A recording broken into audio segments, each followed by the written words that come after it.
एक बंदे का पास्ट है और फिर एक लड़की आती है। शाहरुख खान साहब का कैरेक्टर इतना बड़ा हो गया कि वो बोमन ईरानी का जो कैरेक्टर है वो बहुत छोटा लगता है। आप एक अलग रूप में कुछ और करने की कोशिश करेंगे और आपको लगेगा कि मुझे बचपन से गाड़ियों का शौक बहुत था, तो मैंने देखा यार ये चला रहे गियर नहीं डाल रहे। नेक्स्ट फिल्म है दिलवाले सर। जी अब दिलवाले का जिक्र होना इसीलिए भी ज़रूरी होता है जी क्योंकि मेरे को याद है ना कि इसके एक्शन सीन्स के ना बीटीएस रिलीज हुआ करते थे। हाँ और उस फिल्म में दिखती थी आपकी मेहनत, पैशन, जी कि भाई क्या बंदा मेहनत कर रहा है। या फिर गेरुआ फिल्म, गेरुआ गाना गाने का जब मेकिंग का वीडियो आया जी कि वो शैलो लेक हाँ किस तरह से आप लोगों ने शूट किया। हाँ एंड फिर again that Shahrukh Khan and Kajol coming after so many years. Exactly. मैं जब वो फिल्म देखने गया ना सर, तो इन सब चीज़ों को ध्यान में रखते हुए जब मैं फिल्म देख रहा था ना, वो कहीं से ना रोहित शेट्टी फिल्म नहीं लग रही थी। हाँ मैं मानता हूँ उस चीज़ को। मैं जो हमारी ना ओरिजिनल स्क्रिप्ट थी और वो चेंजेस मैंने किए, मुझे किसी ने नहीं बोला, मतलब ऐसा नहीं बोल सकता कि वो 3 भाइयों की कहानी थी। जैसे चलती का नाम गाड़ी थी ना, उस तरह की एक छोटी सी एक फिल्म थी जिसमें एक बंदे का पास्ट है। फिर हम में वैसे कैरेक्टर थे, तो हमने वैसी एक 3 भाइयों की सिंपल सी एक स्टोरी लिखी थी जिसमें एक बंदे का पास्ट है और फिर एक लड़की आती है और पता चलता है कि अरे ये तो दोनों बहनें हैं। और वो कैरेक्टर जो था, जो शाहरुख साहब के ऑपोजिट जो हमने लिखा था, वो गेस्ट अपीयरेंस था। सेकेंड हाफ में वो आती हैं कि ये इतना चिढ़ते क्यों हैं। जैसे अशोक कुमार साहब का कैरेक्टर है कि कोई शादी नहीं करेगा, कोई प्यार नहीं करेगा, तो पता चलता है कि इनको धोखा दिया गया है, इसलिए he doesn't believe in love any more. तो वो कैरेक्टर इतना बड़ा नहीं था। उनका पास्ट में एक सीन था, एक रॉबरी थी जिसमें शाहरुख साहब को ऐसा लगता है कि ये लड़की ने उनके साथ डबल क्रॉस किया और वो गलत फहमी होती है, उसके अलावा कुछ नहीं था।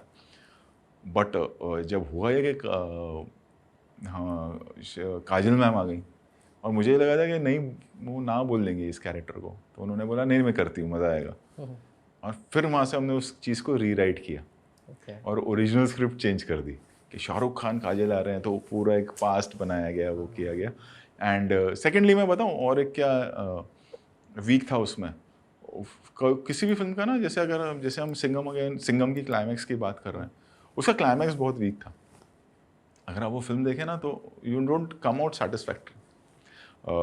उसका क्लाइमैक्स बहुत वो शादी के मंडप में फिल्म ख़त्म हो गई है और फिर एक वो बोमन ईरानी के साथ क्लाइमैक्स शुरू होता है और तब तक जो काली का कैरेक्टर है, शाहरुख खान का कैरेक्टर है, वो शाहरुख खान साहब का कैरेक्टर इतना बड़ा हो गया कि वो बोमन ईरानी का जो कैरेक्टर है वो बहुत छोटा लगता है फॉर अ क्लाइमैक्स। तो वो 2-3 चीज़ों की वजह से उसकी ओरिजिनल जो स्क्रिप्ट है वो मैं कभी 15-20 साल के बाद फिर बनाऊंगा तो वो एक रोहित शेट्टी की फिल्म है। तो जब चीज़ें रॉन्ग जाती हैं वो इसलिए जाती हैं कि आप कुछ चेंज कर देते हैं ना, ये सोच के।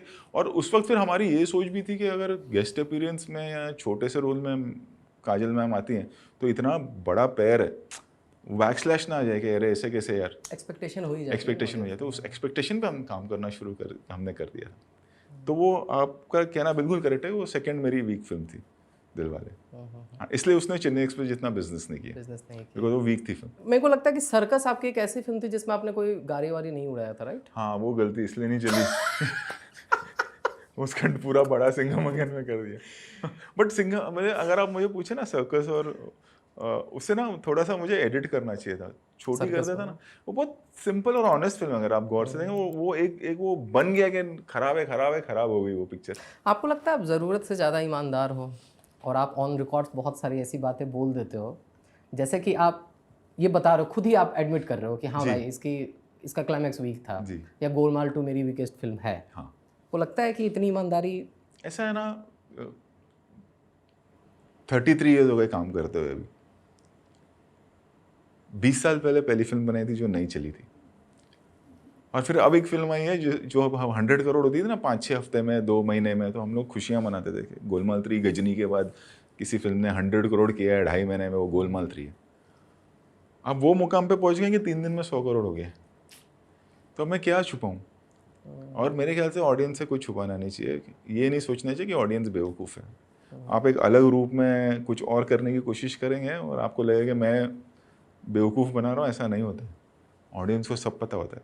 आप हर चीज़ खोल के रख दो, जो उन्हें पसंद होगा वो पसंद आएगी, जो नहीं है। दिलवाले नहीं चली या उतनी नहीं चली, मैंने ऑनेस्टली बोला, लेकिन उसके बाद में फिर गोलमाल अगेन आई ना, बिल्कुल उसके बाद में सिम्बा आई ना, सिंघम रिटर्न्स चल रही है ना, सर्कस नहीं चली थी। बट अभी ये मतलब हम लोग, मैं खुद हंस रहा था अपनी टीम के साथ। जब फर्स्ट डे का कलेक्शन आया, सेकंड डे दोपहर का कलेक्शन, जब हमें तो पता चल जाता है ना, तो मैंने बोला ये तो सर्कस का लाइफ टाइम क्रॉस हो गया 1.5 दिन में। खुद पे ही जोक ले रहा है।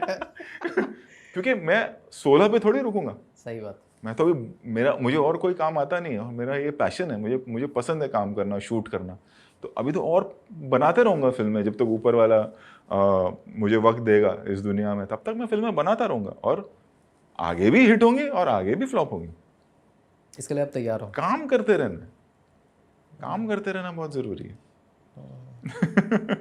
और एक वक्त याद मैं टेलीविज़न करता हूँ, और ये मेरा एक्सपीरियंस रहा है। मुझे ये भी पता है कि जो पॉपुलैरिटी मुझे मिली एज ए डायरेक्टर, मतलब एक हाउस होल्ड ब्रांड हूँ मैं, इसलिए नहीं क्योंकि मैं कोई ग्रेट डायरेक्टर हूँ, वो लोगों का प्यार है टेलीविज़न की वजह से या गोलमाल जैसी फिल्मों की वजह से। तो तुम खुल के और सच्चे रहो, कुछ फ़र्क नहीं पड़ता। जिनको आपको पसंद करना है वो आपको पसंद करेंगे, जिनको नहीं करना नहीं करो। जितना खुल के और सच्चे रहोगे ना, उतना ज़्यादा लोग पसंद करेंगे आप, हमेशा। इनफैक्ट आपने इसे बोला भी है, और आपने एग्जांपल दिया था अजय देवगन साहब का कि दृश्यम 200 करोड़ कमाती है, बट अजय देवगन कहीं जाके कुछ बोलते नहीं है। कुछ क्या नहीं, फर्क पड़ना बंद हो गया है? कुछ। और एक और सच्चाई बताता हूँ, हम उनको परेशान हो गए। अब कल वो मैं ना, सर पिक्चर इतनी बड़ी हिट हो गई, चलो निकलते हैं बाहर, इंटरव्यू करते हैं। अब हाँ, एक हफ्ता खत्म होने आया, अब हाँ चलो कर लेते हैं। ऐसा बताते हैं उनको नहीं है, जितने पुराने हैं ना उनको नहीं है सब। आप अक्षय कुमार साहब को देख लो, आप सलमान खान साहब को देख लो, इन लोगों को वो नहीं है कि उस चीज़ को कैश नहीं करते हैं, चलते जा रहे हैं, चलते। और एक वक्त के बाद वो हो जाता है। वो कहीं ना कहीं मेरे साथ भी वो हो रहा है कि हाँ ठीक है, अपने वो काम करते रहना। बिल्कुल बिल्कुल सर। वो तो मतलब दिखता है कि आपकी जो आप दिमाग लगाते हो कि आप कैसे कैरेक्टर्स करते हो। अब जैसे कि गोलमाल 3 में प्रेम चोपड़ा वाला एंगल सर कहाँ से चमका था सर के जिनके घर शीशे के होते वो बेसमेंट में कपड़े बदलते हैं। अरे वो हमने लिख तो लिया क्या था, बोला था? फकत मोहब्बत की है। हाँ, फटे मोहब्बत। फटे मोहब्बत क्या होता है सर? किसको पता। वो फरहाद ने लिखे थे डायलॉग, और वो सीन लिखा मैंने, बोला ना इसको 80s की तरह शूट करें। अगर आप गौर से देखोगे ना तो उसका बैकग्राउंड भी वैसा है। और हमने फिर हम कहीं एकता कपूर के कोई सीरियल का, एकता का या किसी का सेट था वो शायद, जहाँ पे हम गए शूट करने, जिसमें ना पुराने ज़माने की सीढ़ियाँ वगैरह 2 सीढ़ियों वाला, तो आजकल कहाँ उतना बड़ी जगह ही नहीं होती घरों में। तो वो ऐसा 2 सीढ़ी वाला घर, और जब रत्ना पाठक जी भागती हैं तो म्यूजिक भी डा ना ना ना वैसा वाला आता है, रामू काका। तो हमने सब वैसा किया स्पूफ। फिर जब मैं देख रहा था ट्रायल, जब हम एडिट करके देखा ना, यार ये ना गलत हुआ ना तो मेरे को बहुत गालियाँ पड़ेंगी, कल्ट है जो सर मैं देख रहा हूँ सर कि आपकी जो टीम है ये सालों से एक ही है। वही आप कंटिन्यू कर रहे हो, बीच में कुछ कुछ एडिशन सब्सट्रैक्शन होते हैं। अब एक आम जनता, एक आम आदमी बम्बई जो काम करने के लिए आता है, उसको अगर रोहित शेट्टी के साथ काम करना है, फिर वो कैसे काम करेगा कि जब आप अपनी टीम को चेंज ही नहीं करते हो तो? नहीं, ऐसा नहीं है, लोग ऐड भी होते चले गए। जैसे असिस्टेंट्स में कई लोग हैं, कुछ जो नए बच्चे आए हैं वो बाहर से हैं, मुंबई से कोई नहीं है, नई फिल्म इंडस्ट्री के हैं कुछ। सो ग्रेजुअली वो एक ना वो जब मतलब वो उनकी किस्मत नहीं, मेरी किस्मत है कि वो अच्छे लोग जुड़ते चले जाते हैं। तो नए, ऐसा नहीं है कि 15 साल से जो लोग हैं वो तो हैं ही, लेकिन जो नई टीम, ऐसा मतलब पिछले 3-4 साल में कम से कम मैं ये कहूँगा कि 50% ऑफ और टीम ऐड हुई है जो नई है, नए हैं सारे। Okay okay sir. Sir last film कौन सी देखी है आपने सर? हाँ, लापता लेडीज़ मुझे बहुत अच्छी लगी है। मेरे को ना बहुत एक ना वो नॉस्टैल्जिया हो गया, दूरदर्शन का ज़माना हुआ करता था हमारा ना, एकदम सुकून वाला। वो मुझे 12th फेल बहुत अच्छी लगी थी। मैंने विदु जी को फ़ोन भी किया था, तो वो सीनियर जूनियर का होता है ना कि तुझे अच्छी लगी, चल अब मुझे एक वाइन भेज। चला ओके सर, फिर मैंने ढूंढ के उनको भेजा भी कि वो हमारे सीनियर है। सो मुझे वो दोनों फिल्में बहुत पसंद है। स्त्री बहुत अच्छी थी। स्त्री बहुत अच्छी फिल्म बनाई उन लोगों ने। स्त्री 2 जो भी है ना, वो बहुत अच्छा एक ट्रैक उन्होंने पकड़ा, वो बहुत अच्छी थी। वैसे सर सिम्बा में आपने ये किया था सर, बस अब शुरू कर दूंगा। अब नेक्स्ट वही कर रहे हो क्या? अब 1 साल जरा वर्दी, अब सपने में भी वर्दियां नजर आ रही हैं। हाँ। तो 1-1.5 साल अब मतलब वो ह्यूमर कॉमेडी उस तरह की फिल्म है। मतलब अभी थोड़ा भी कॉप यूनिवर्स में देना भी चाहिए, वरना ऑडियंस के लिए भी ना, बिकॉज बहुत ज़्यादा आई थिंक ओवरवेलमिंग हो जाएगा वो, यू नो कि थोड़ा गैप देकर आएंगे तो वो बेटर रहेगा। सर अभी ना सिंघम अगेन हो या गोलमाल हो, ये सब ना यूनिवर्स ड्रिवन आईपीज़ हैं, और मेरे को लगता है, correct me if I am wrong, कि आप पहले ऐसे डायरेक्टर हो, फिल्म मेकर हो जो इंडिया में यूनिवर्स ड्रिवन कंटेंट या आईपीज क्रिएट कर रहे हैं, राइट? अब तो खैर बहुत लोगों ने शुरू कर दिया है। शुरू कर हाँ, दिया। तो सर आपको लगता है कि यूनिवर्स ड्रिवन आईपीज या कंटेंट ही फ्यूचर है अभी इंडिया में? लोग ज़्यादा 100% एक्साइटेड हो रहे हैं? अगर आप देखें तो आईपीएस को पहले इतना तवज्जो नहीं दिया जाता था, महत्व नहीं दिया जाता था, लेकिन अब आईपीएस को, चाहे वो फिल्म हो या कोई भी फील्ड हो, आईपीएस को बहुत महत्व देते हैं अभी लोग, क्योंकि वो है, जैसे जैसे नया नया दौर आता जाता है वैसे वैसे नई नई चीज़ें आती हैं और लोग उस हिसाब से काम करते हैं। राइट।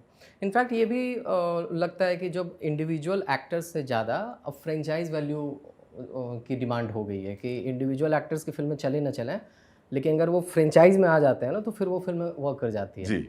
जैसे अभी स्त्री 2 का एग्जांपल ले लो कि बहुत ऐसा कोई ए लिस्टर या बहुत बड़े नाम नहीं थे, लेकिन फिल्म ने इतना बिजनेस किया। जी। राइट।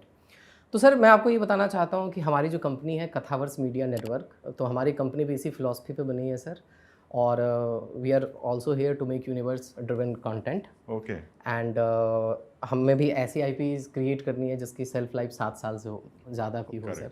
और हम लोग जो अपना पहला यूनिवर्स बना रहे हैं उसका नाम है MCU sir, middle class universe. अच्छा। तो ये बात आपके सामने बोलनी ज़रूरी थी क्योंकि आप फादर ऑफ यूनिवर्स आईपीज हो इंडिया के।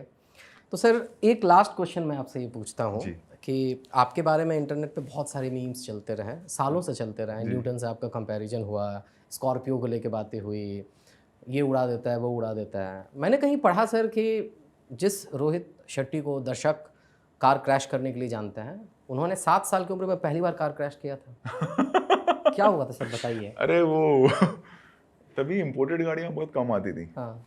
तो मेरे डैड ने खरीदी थी एक, मतलब इम्पोर्ट ही कराई थी।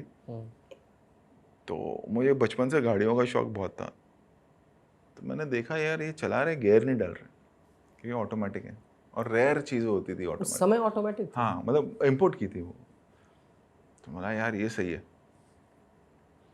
तो मुझे सोने चले गए, दोपहर को सो रहे थे, घर पे शूटिंग नहीं थी, तो मैं गया, चाय भी लगाई और मैंने ड्राइव पे, ब्रेक पे पैर लगा और ड्राइव पे डाल दी।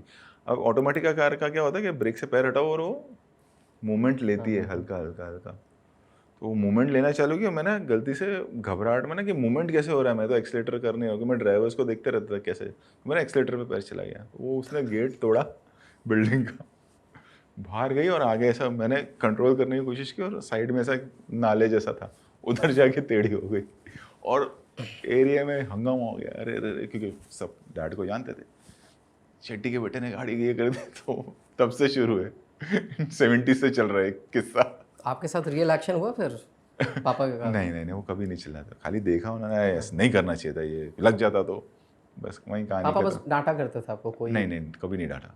वो जितना दिखने में वैसे थे, बट कभी। दिखने में तो आप भी हो सर। हाँ, बहुत। लेकिन मैंने भी अपने बेटे को आज तक नहीं डांटा। अच्छा, आज तक नहीं डांटा है सर? मैंने घर पे आज तक I have not raised my voice ever. जरूरत नहीं पड़ी। गुस्सा तो आता होगा सर आपको? नहीं, जरूरत ही नहीं पड़ी, मतलब I have been lucky as a father.